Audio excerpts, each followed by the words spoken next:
আসসালামু আলাইকুম।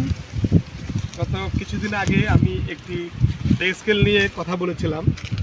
তো সেক্ষেত্রে অনেকেই আমাকে বলেছিলেন যে 2015 সালে যেই জিনিসের দাম ছিল 100 টাকা, 2025 সালে কি 100 টাকা আছে কিনা।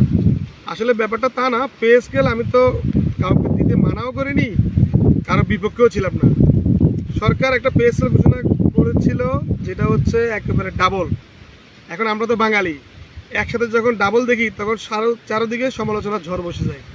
তো সরকার এটা উচিত ছিল যে যেই পে স্কেলটা দিবে ওইটাকে 5 বছর ভাগ করে প্রতি বছর ইনক্রিমেন্ট হিসাবে যদি টাকাটা বাড়ানো হতো, তাহলে সাধারণ মানুষের কোনো প্রশ্ন থাকতো না, সরকারি চাকরিজীবীদেরও কোনো কষ্ট হতো না।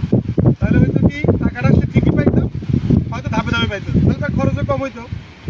সেজন্য আমি সরকারের কাছে অনুরোধ, যে যদি পে স্কেল দিয়েও থাকে এটা যাতে 5 বছরে ভাগ করে প্রতি বছর ওই ইনক্রিমেন্টটা যাতে বাড়াই দেওয়া হয়।